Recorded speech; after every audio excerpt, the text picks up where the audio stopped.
देश के प्रसिद्ध और विद्वान ज्योतिरानंद शंकर व्यास ने सवारी मार्ग परिवर्तन पर सहमति जताई है। प्राचीन समय में शास्त्रों के आधार पर कहा है कि बाबा महाकाल की सवारी का मुख्य उद्देश्य रामगढ़ तक पहुंचाना होता है। इसके लिए कोई भी मार्ग हो सकता है।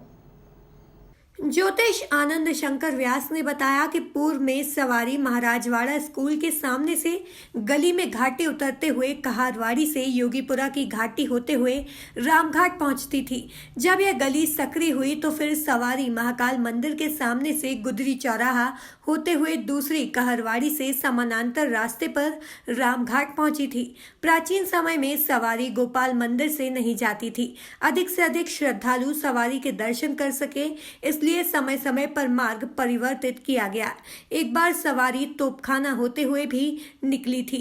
सवारी की परंपरा यह है कि किसी भी रास्ते से सवारी को शिप्रा नदी के रामघाट पर पहुंचाया जाए, जहां माता शिप्रा के जल से अभिषेक के बाद सवारी फिर मंदिर की ओर आए।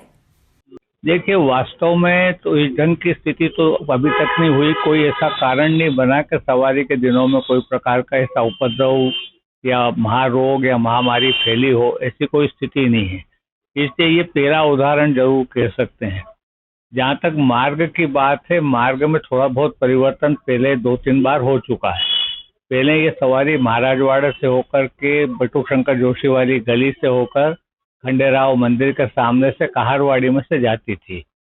उसके कई दिनों बाद वो गली छोटी होने के कारण फिर धीरे धीरे चेंज हुआ, तो मुख्य बड़े मार्ग से होकर गुजरी होकर और दूसरे कहारवाड़ी के रास्ते से जाने लगी। ये दूसरा परिवर्तन हुआ। फिर गोपाल मंदिर से जो सवारी आती थी, तो बड़ी सवारी के लिए इन्होंने फिर एक परिवर्तन किया कि तेलीवाड़ा कंठाल होकर के सराफे से आने लगी। ये तीसरा एक परिवर्तन हुआ। एक बार बुश साहब के ज़माने में सवारी को और लंबा रास्ता दिया था, तो फव्वारा चौक अपने ये तोप खाना होती हुई रात को 1 बजे पहुंची। उस समय लोगों की नाराजगी थी कि भगवान के शयन के बाद सवारी पहुंचे, बिल्कुल गलत है। तो उस वजह से विरोध हुआ। फिर उसके बाद उधर से नहीं निकली, लेकिन बड़ी सवारी को रूट इन्होंने बदल करके जो गोपाल मंदिर से आती थी उसके बजाय उधर से चेंज किया था। तो ये 3 रास्ते पुराने में चेंज हुए हैं। अभी सरकार ने जो निर्णय लिया है, वो इस महामारी के कारण जो भी निर्णय लिया हो, लेकिन स्थिति ये कि इस बार ये स्थिति है कि सवारी नहीं निकालने का निर्णय हो रहा था और उसमें वहाँ का उदाहरण दिया गया था। सुप्रीम कोर्ट ने रथ यात्रा को रोक दिया है। उस उदाहरण को लेकर ये तय किया गया कि यहाँ सवारी भी नहीं निकालेंगे, तो केवल पूजन हो जाएगी।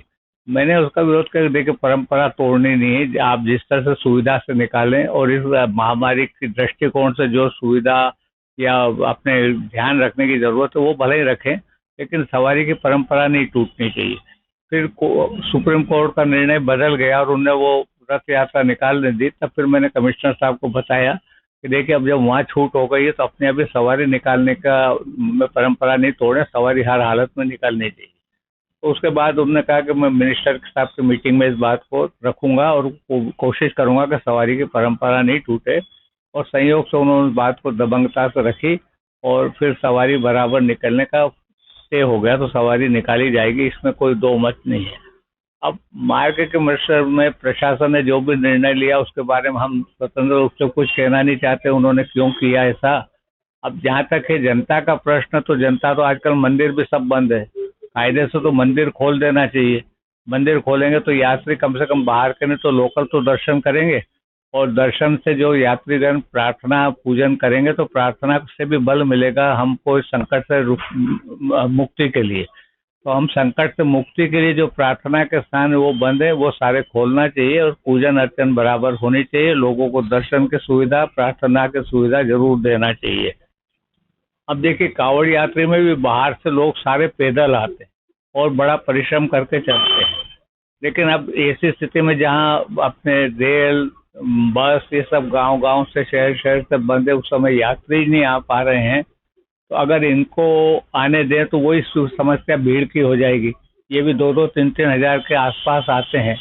तो संभवतः प्रशासन ने इस दृष्टि से निर्णय लिया होगा कि भीड़ ज़्यादा एकत्रित नहीं हो, और असल में उसमें सोशल डिस्टेंशन का भी पालन नहीं कर सकेंगे। वो सारी भीड़ एक साथ आती है तो ऐसी स्थिति में प्रशासन ने अपने इस दृष्टि से आज की परिस्थिति से जो निर्णय लिया है वो उनको विचारने की बात, हम उस संबंध में हस्तक्षेप नहीं कर सकते। उज्जैन से मयंक गुर्जर की रिपोर्ट।